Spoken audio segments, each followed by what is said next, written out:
When it's cold and damp outside like it is today, it's nice to relax by the wood stove, which means it's also the perfect time to dehydrate some fresh organic produce. Today I'm doing spinach. First I'll rinse the leaves so they're ready to eat.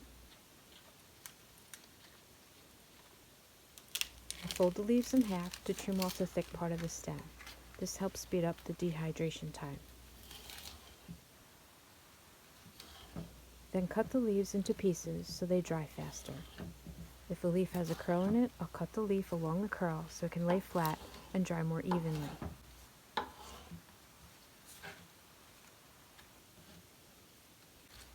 Any scraps removed from the leaves go in the compost. So you can see here the temperature is about just under 100 degrees. I like to dehydrate most foods at 125 degrees Fahrenheit. And instead of going out and buying a dehydrator, we made one. This is an old tomato cage that we cut and bent so that it's a decent height off the top of the wood stove. And we got this stainless steel tray from an old dishwasher, commercial dishwasher that was getting disassembled and removed from a commercial kitchen, and they were getting rid of parts, so we were able to acquire this tray. It's perforated, has a lot of holes in it. I think you might be able to see that. And it works awesome for dehydrating food. So temperatures, like I said, about 100 degrees. It needs to be a little bit warmer, so we need to add a few pieces of wood to the wood stove.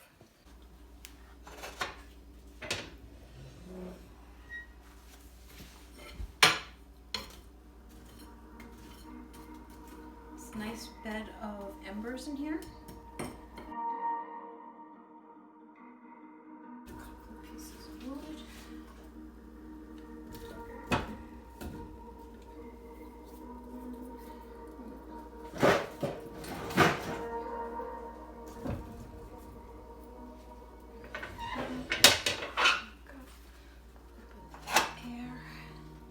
I want to give you a sneak peek at the size of the fire I'm using to dehydrate. It's not big, it's just a few pieces of wood.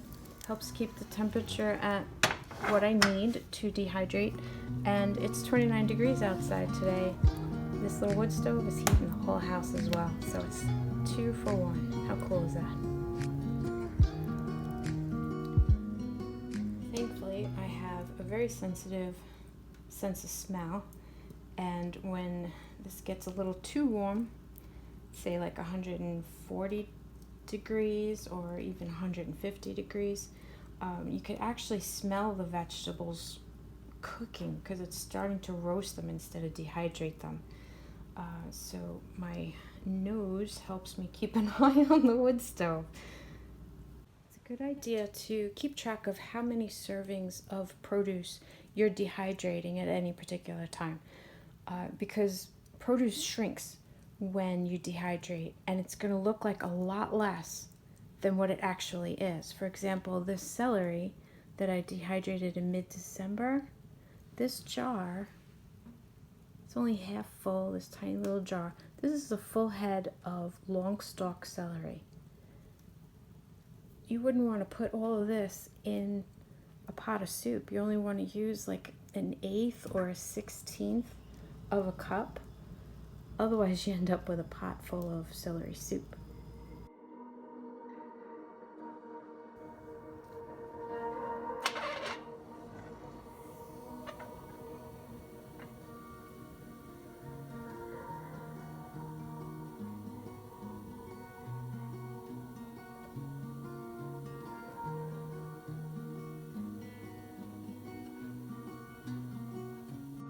Okay, the spinach is done.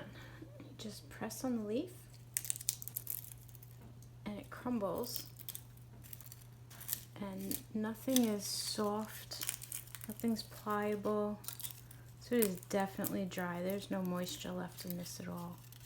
And check out, compared to what it looked like before in the video, how much room is between the leaves. That's how much it shrinks when it dehydrates.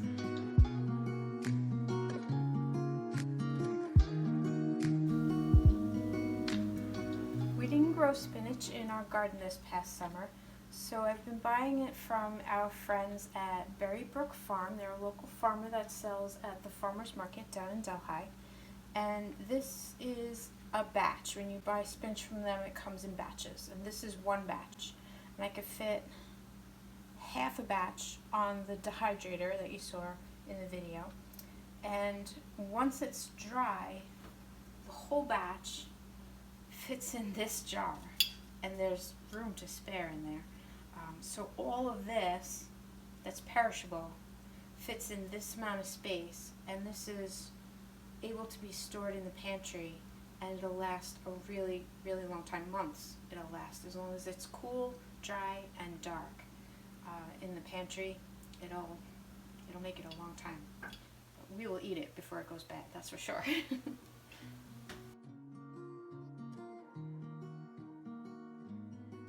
Join us next time on Living in the Catskills.